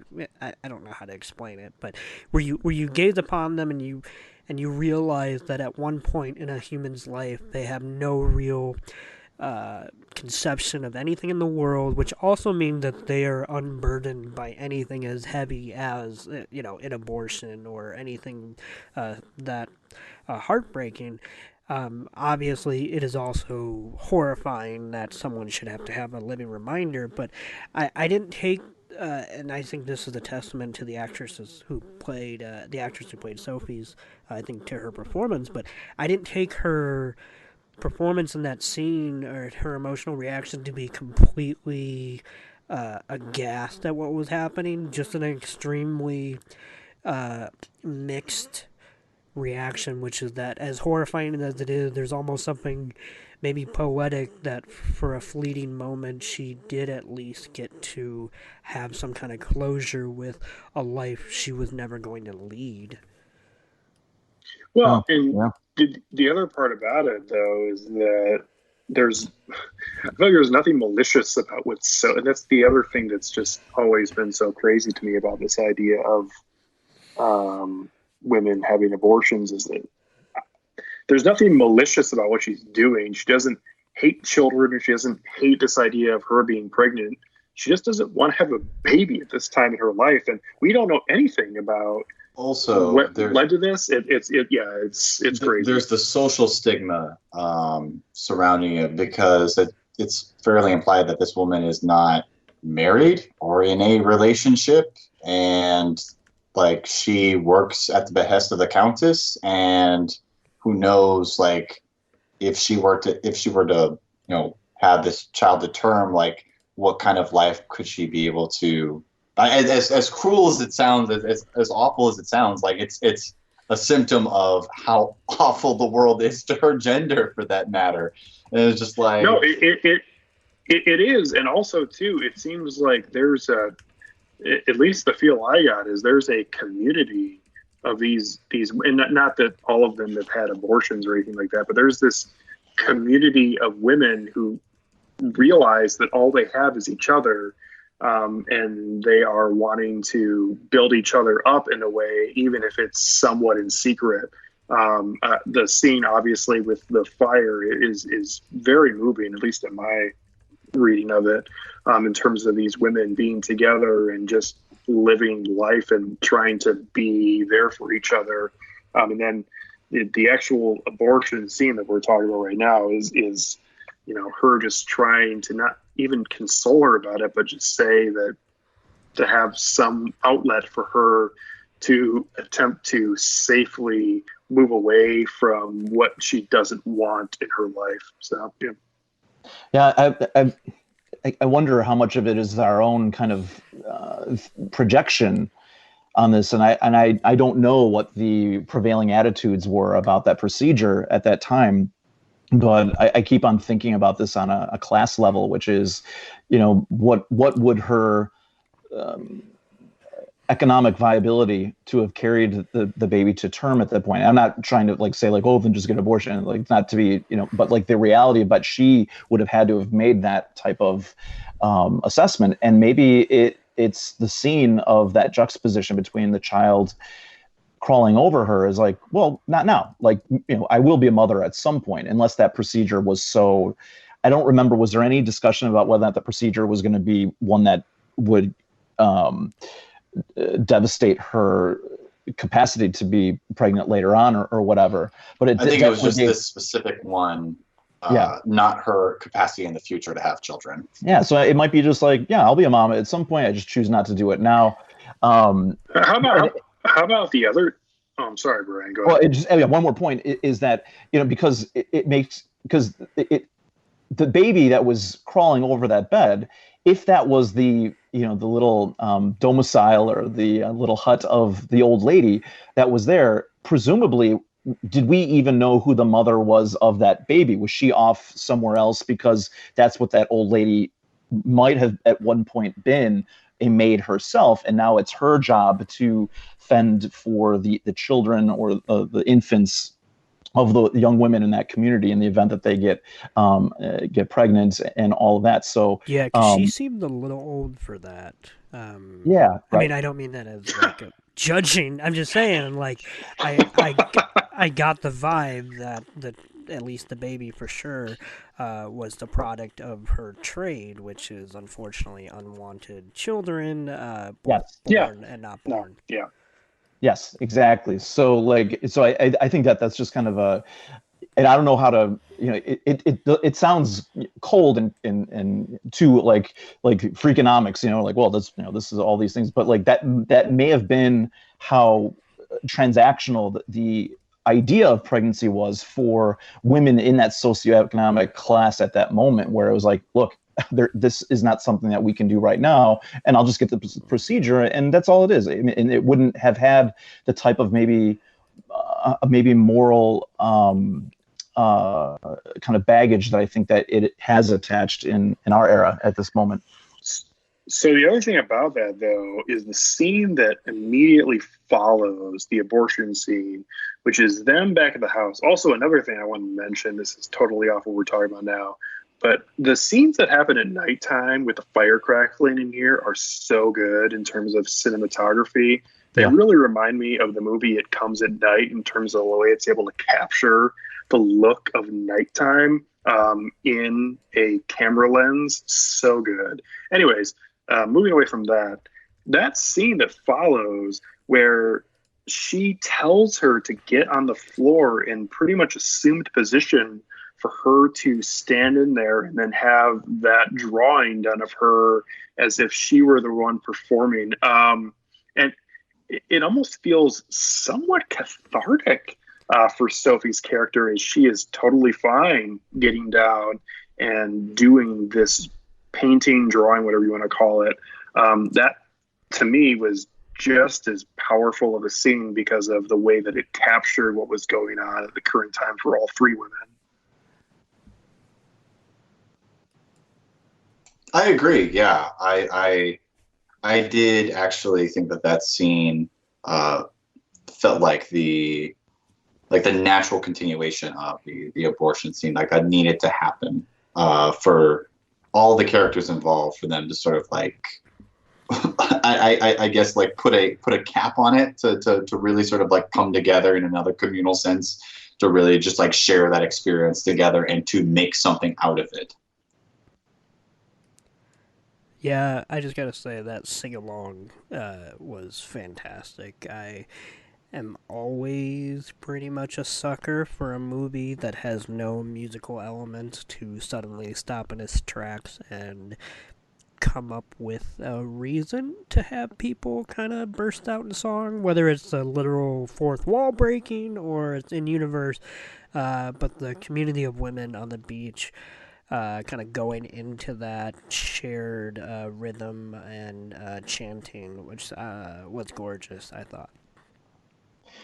If I would have maybe one more question to pose to the panel, yes. I'm assuming I would assume that we're all going to rewatch this at some point, and I'm wondering what you're going to hone in on in your second viewing of it. For me, I really want to follow and think about the mythological illusion of looking back and really think about how that was executed. I mean, usually when they make something so explicit like that, you kind of roll your eyes like, okay, you're trying too hard. But like, that one was so wonderful. The idea of, like, I want to have the memory of the poet. Yes. Okay. And and when she was reading the story, like, she was reading it so fast, and I was trying to keep up with the, usually like subtitles aren't an issue, but I was like, whoa. And maybe it was because also 11 o'clock at night, I was maybe not as focused, but like that whole decision, and to how do I properly frame this in my memory so it will maximize its sweetness and loving, moving forward. I that's the part that I want to, when I view it again, I want to really just conquer and try to see it as clearly as possible in my second viewing of it. Yeah, I gotta agree with you in that I very much appreciated the way they incorporated the story of Orpheus, which is kind of an overdone fable to essentially bring up when you're trying to impart gravitas to your drama. However, what I liked was by the time it was brought up, it was less about the film winking and saying, look, we're doing the same story, and more about how art is fundamentally a subjective experience, and the importance and value behind it is what we project onto it, and the conversation that derives between the two of them, or the three of them really, as to the ending of Orpheus' story and whatnot, and what it says about all three of them. So I appreciated that it didn't stop at where most movies would, and it went further and actually included a nice little kind of a summation of the subjectivity of art, which is obviously very important to a movie like this that focuses on a painter and the way she is processing her own lived-in experience through art, and continues to do so even after the experience is over.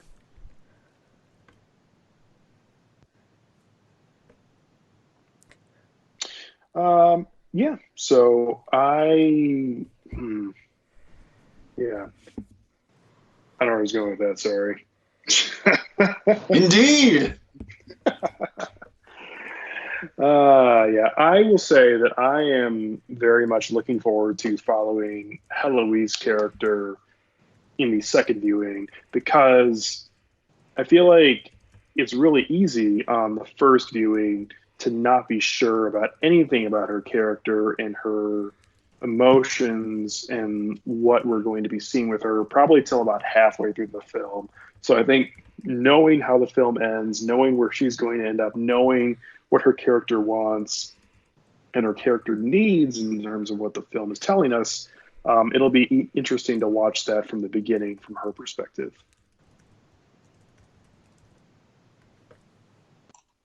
I think that of the things that I'm going to, I don't know. That's a difficult question. It's like I feel like this is just a film that I would love to live in again. I guess one scene that I really want to pay more attention to is the bonfire scene. Just kind of like the symbolism of like, why is it that she grazed the fire, and why is it that she's not perturbed by that at all, and like she's not shaken by that. It's like that's just a very evocative and beautiful image. And also the like I guess the motif of fire in this film is like how it pops up occasionally, especially when Marianne is like looking at the original incomplete portrait, and how the flame from the candle sort of like grazes the surface of the painting, and it just sort of like burns up like a hole, like a fire on like what is essentially her chest.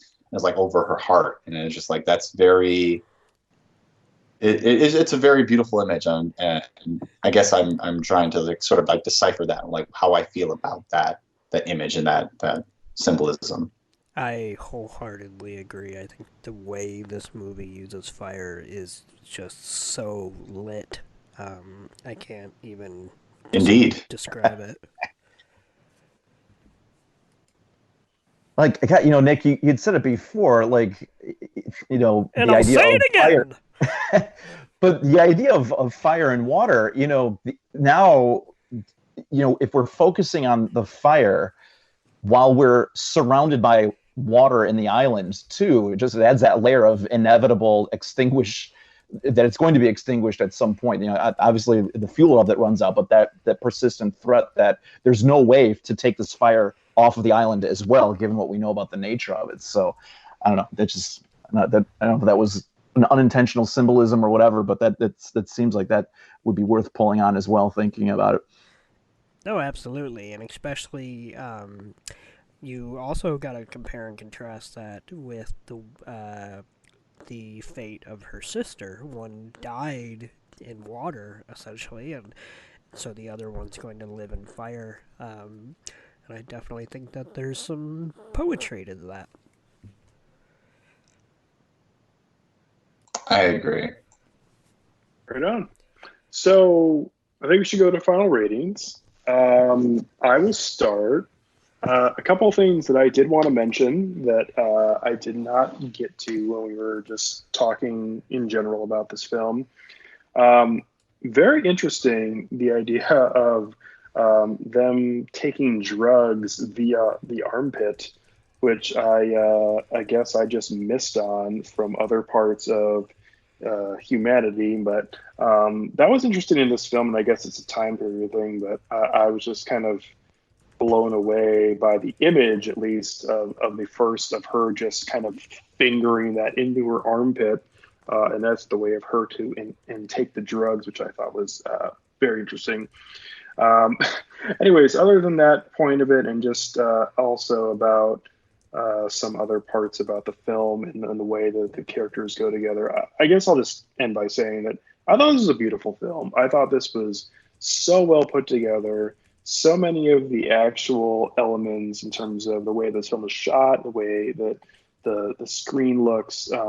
This is just a beautiful film. Oh, the other thing I was going to mention was that both myself and my wife, Emily, who thought this was a fantastic film as well, we both wanted to see even if it was just like a 15-second glimpse of Merlant actually painting the portrait of the lady on fire, because we see the actual painting that she does early on in the film, and we don't really see it again. But it would have been nice to see this, even if it was just kind of like a quick cutaway of her actually painting that and what that entailed for her, as it obviously took place long after her encounter with Heloise. So that would have been something nice to see. Anyways, getting back to final thoughts, I thought this was a beautiful film. I really enjoyed almost every minute of it. And even though I'm not going to give this a perfect rating, I'm very much looking forward to watching this again. I do know, and I guess, Nick, you can correct me if I'm wrong, but this has already been put into the Criterion Collection, so this will have a release sometime later this year. And this is a film that I definitely will be purchasing. That is correct. Yep, I'll definitely be buying it in the Criterion form, because it'll be totally worth it. Just to have the really good print of this on Blu-ray. This is a wonderful film, masterfully done, and at least on the first viewing, I'll give it 4 out of 5. I think it's very well done, and I'm a huge fan. Moving on to Nick. Yeah, I absolutely loved it as well. It's one of those movies that, while I kind of like Alex, it's not so much that I think it's the all-time classic. I also can't say it does anything wrong whatsoever, and most of what it does oh so right. So I give it 4 out of 5. I think it's a wonderful romance, just a gorgeous film, the way it's shot and whatnot, and honestly, one of the more accessible foreign language films I've seen in a long time, which obviously for myself, who watches quite a bit of foreign film, is not necessarily something I'm always looking for, but I will say there is value in every once in a while coming across one where I'll watch it and I'll say, you know what, this could actually cross over, and I could recommend to somebody if they indicate that they're into certain genres or whatnot. Do you know, did Hulu pick this up after COVID-19 happened? And the second part I would ask, did they pick it up after Parasite won the Academy Award for Best Picture? I don't know the exact details. What I do know is essentially, I believe this was predetermined before COVID-19, but I definitely think it was a recent, after Parasite did so well, they had their eye out for the next big foreign film, and certainly this was pretty much the next big one. So I do think they were following those breadcrumbs, but I don't think it was an explicit, now that we can't show it in theaters, we'll show it. I think they just made it, but maybe, I don't know.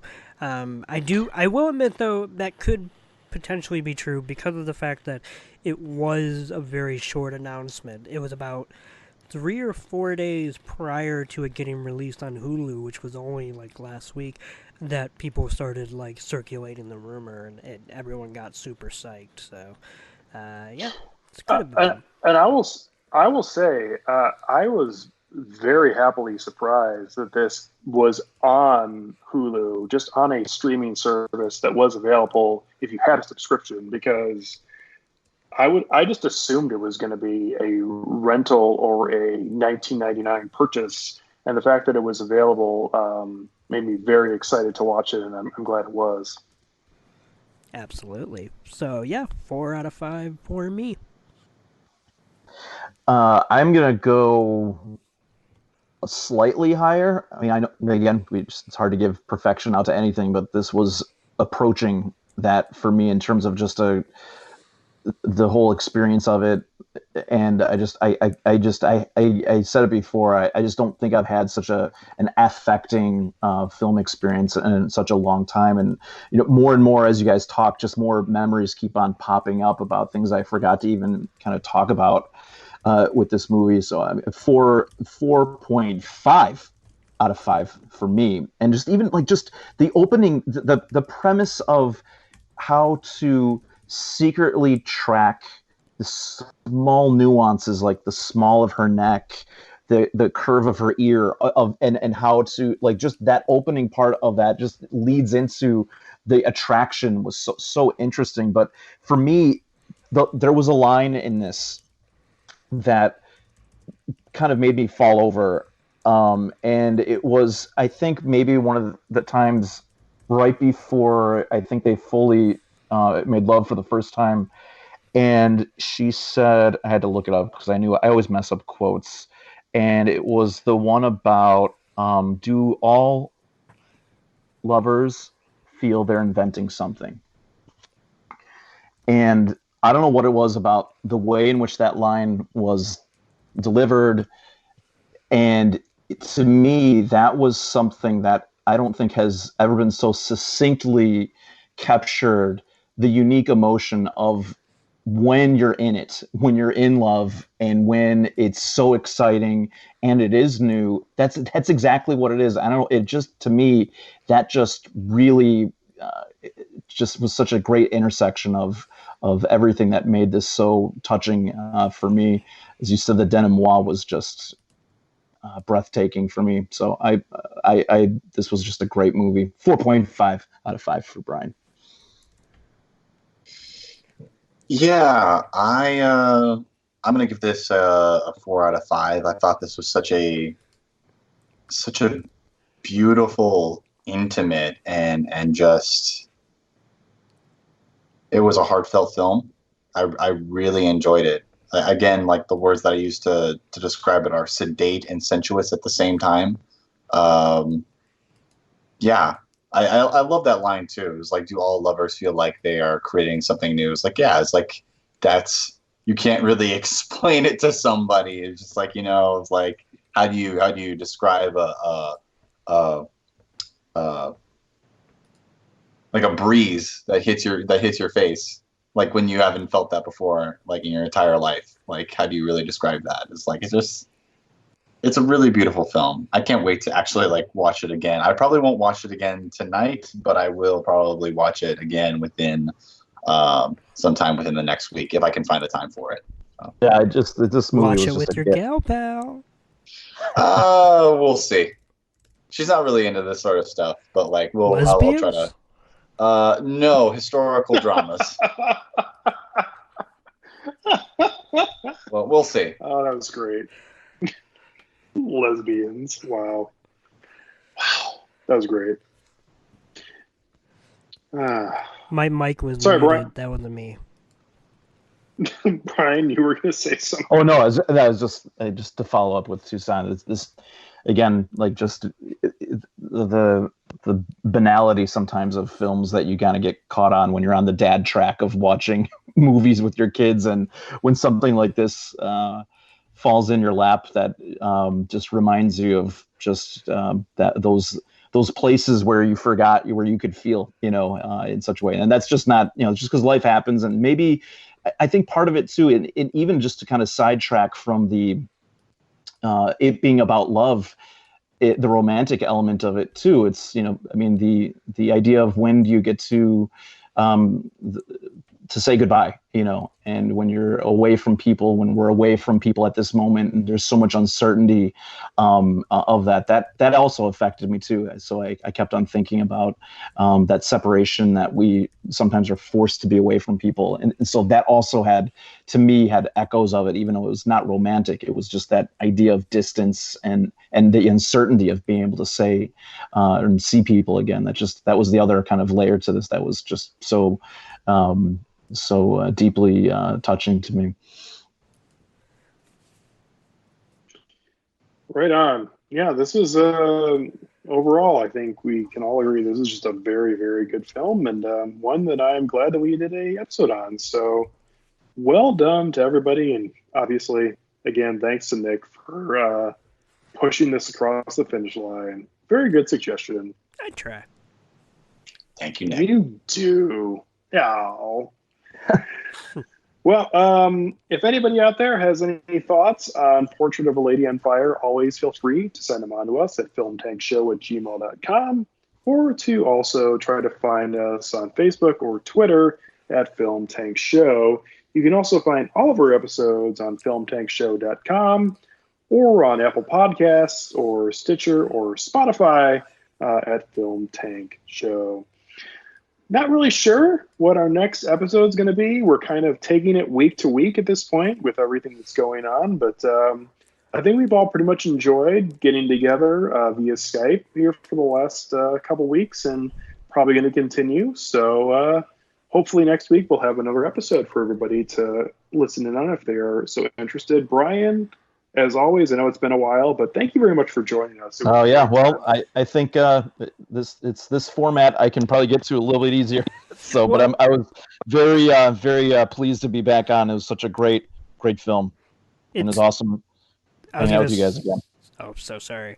I was just gonna say though about the format that it's nice. We kind of joked about it last week that it's almost unfortunately good that this virus forced us to figure out how to do this, because now we know how to do this over Skype and how to record and all that. So definitely don't be a stranger, because we can always pull one of these out every once in a while.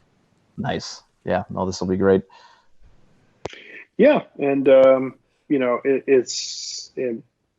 hit on this last week when we were on with Anna, but especially during this time, I feel like that this is not necessarily 100%, meaning for everything, but I feel like we are very fortunate to have the opportunity to just have this pre-existing thing that we've done before, that we can get together and just chat about movies, and we have a comfortable repertoire between the four of us, even though we haven't done an episode in a while with Brian. So this is just great that we have this opportunity just to get together and chat about movies and have a good time during this really unique and scary time that we're going through right now. So, and I believe me, I look forward to this. I look forward to just the text chains that we got going on about the silliness of movies and memes and all that stuff. It's awesome.